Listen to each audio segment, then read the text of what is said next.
Rád by som sa zamyslel nad tým, čo to vlastne znamená, že u nás na Slovensku je možné robiť potraty z akéhokoľvek dôvodu. Náš zákon, ktorý je ešte z roku 1986, hovorí, že do 12. týždňa tehotenstva možno spraviť potrat na žiadosť. To znamená z akéhokoľvek dôvodu.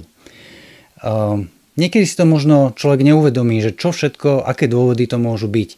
Predstaví si tie najnáročnejšie životné situácie, ale veľmi častokrát sú to úplne banálne situácie, ktoré sú riešiteľné, alebo sú to situácie, ktoré sú cynické, nepekné, že niekto núti druhého do potratu, alebo sa snaží zatajiť neveru alebo niečo podobné. Ja som sa o týchto témach rozprával s ľuďmi, ktorí pracujú v poradni pre tehotné mamičky, kde im radia, a Zaujímal som sa o to, že aké všelijaké prípady riešili, s čím všetkým sa stretli. Plus čerpám aj z informácií z iných poradní, z iných krajín, najmä z Českej republiky.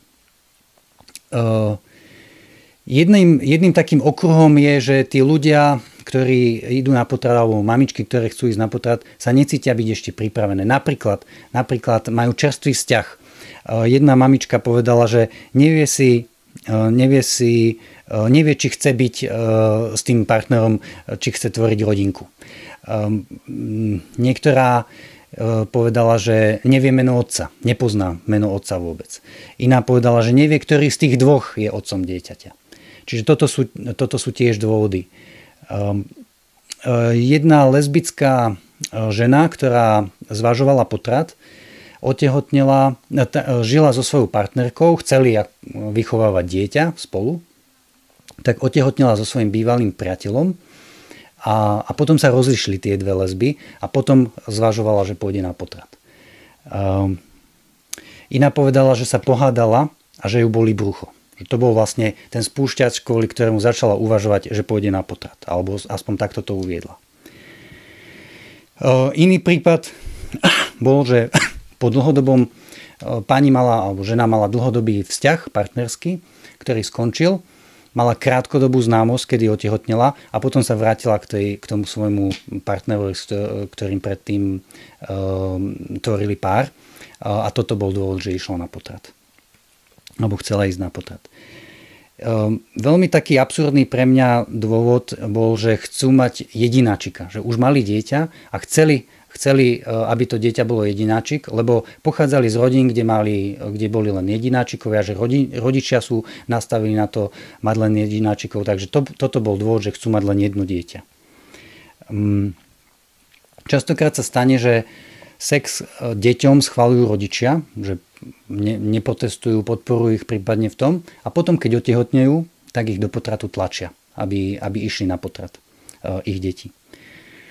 Niekedy je dôvodom na potrat strach. Napríklad to môže byť aj strach z pôrodu.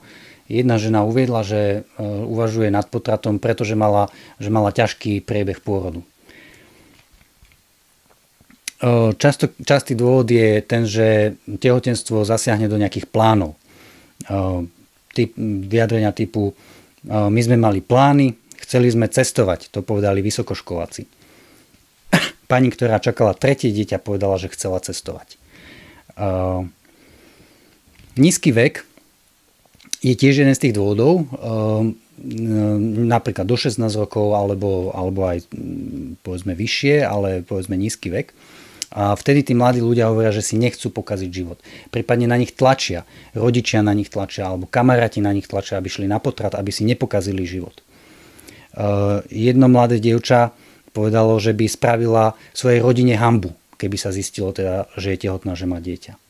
Sú rôzne tlaky od tých príbuzných, v prípade mladých dievčat, hlavne rodičov, od partnera.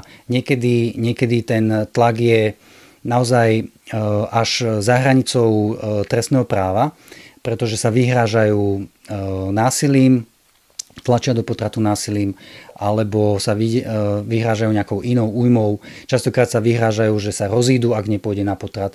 Toto je skúsenosť hlavne z Českej republiky, kde si robia štatistiku a kde im vychádza, že dosť veľa žien ide na potrat práve preto, že na nich niekto tlačí, aby šli na potrat.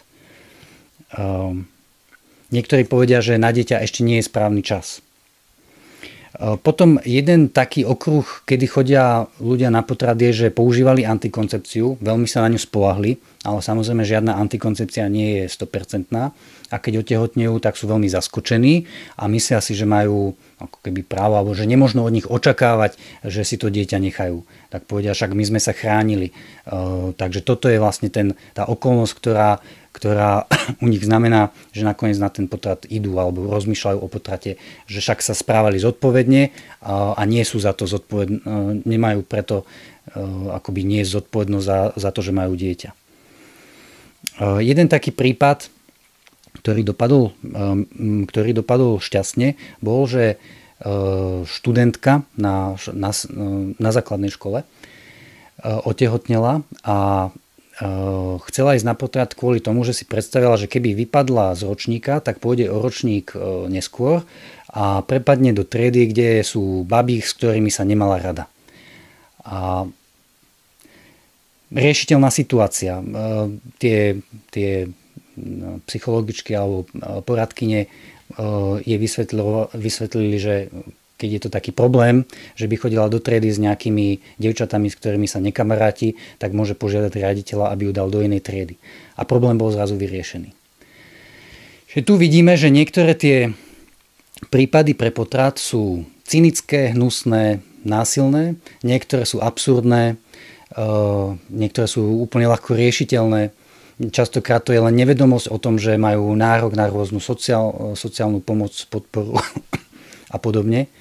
A toto všetko sú dôvody, pre ktoré sa chodí na potrat. Môžu to byť, v Ázii je častým dôvodom napríklad to, že nechcú dievčatko. Že keď čakajú dievčatko, tak idú na potrat, lebo chlapci sú v tej kultúre cennejší alebo vnímaní ako niečo viac ako dievčatá.